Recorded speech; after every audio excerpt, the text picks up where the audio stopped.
Today, we're diving into one of the most incredible military feats in all of ancient history. We're talking about Alexander the Great's epic, 7-month-long siege of Tyre, a city that everyone thought was completely unconquerable. So picture this. You're Alexander the Great, right? You're a genius at land battles, but your next big target is a fortress on an island. And you don't have a navy. What do?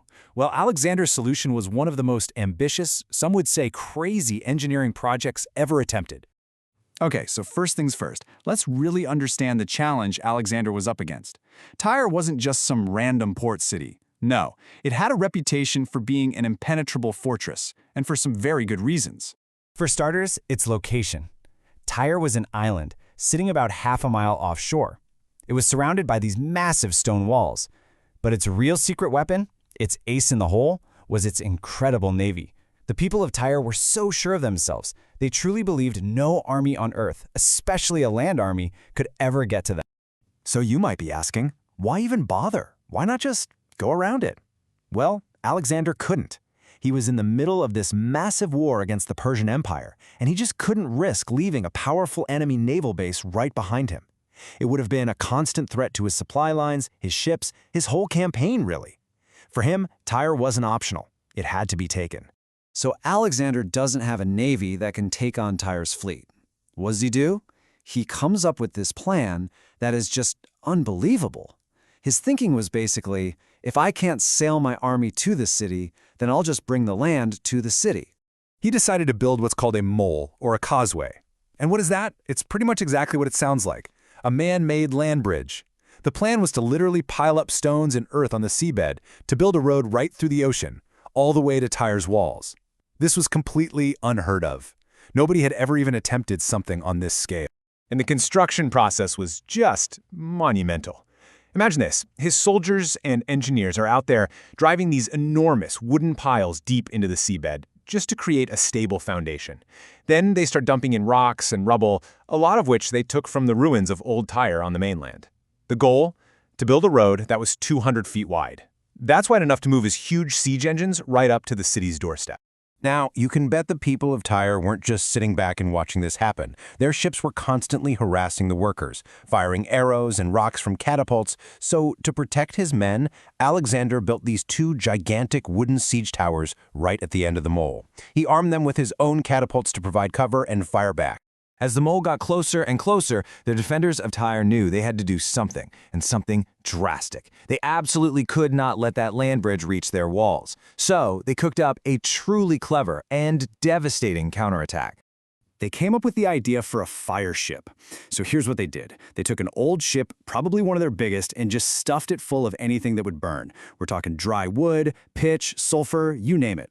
They essentially turned this ship into a massive floating inferno bomb. So they waited for the wind to be just right, then they set the whole thing on fire and sent it sailing straight for the end of the mole. The result was just catastrophic. The fire ship slammed right into Alexander's 2 siege towers, and they just erupted in flames. The fire quickly spread to all the other war machines on the causeway.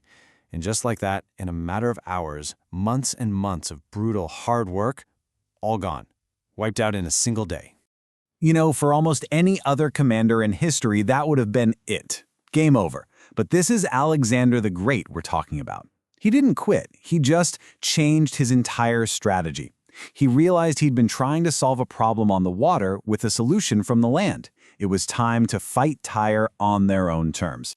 And this is the moment where everything pivots. In the first phase of the siege, Alexander had this massive, powerful land army, but next to no navy.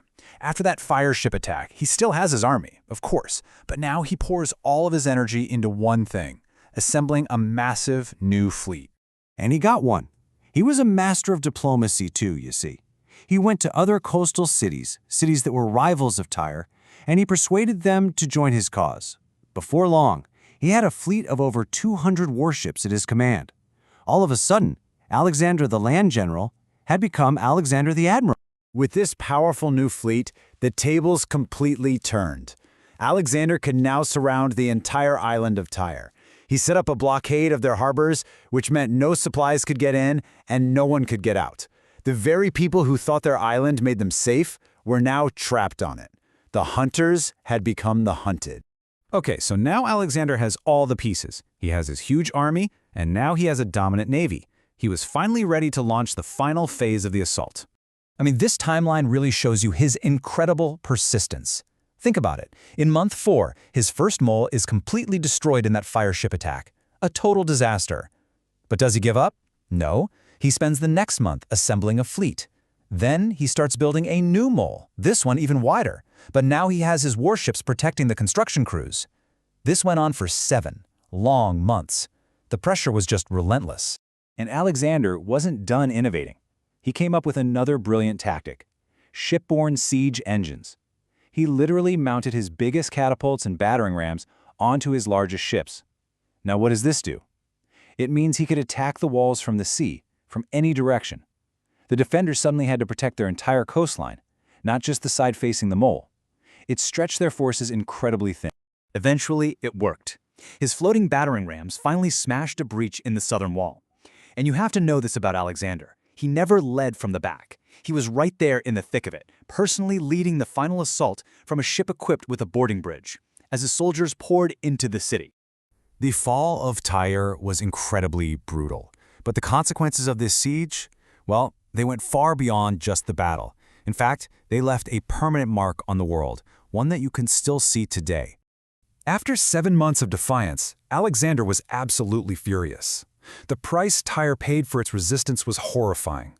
About 8,000 people were killed during the final assault, and an unbelievable 30,000 survivors were rounded up and sold into slavery.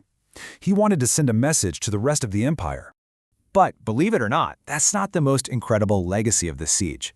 Look at this. Back in 332 BC, Tyre was a genuine island fortress. And today, it's a peninsula. It's permanently attached to the mainland. So, how on earth did that happen? Well, for centuries after the siege, the ocean currents in the area just kept piling up sand and silt against the remains of Alexander's mole. And slowly but surely, so much sand built up that it formed a permanent natural connection. Think about that. A temporary military project literally changed the map forever. So, the Siege of Tyre is remembered as this incredible act of military genius. It's still studied today for its lessons in persistence and creative thinking. But it's also, without a doubt, a story of absolutely brutal conquest. And that leaves us with a pretty tough question to think about. Where do you draw the line between unstoppable ambition and just brutality?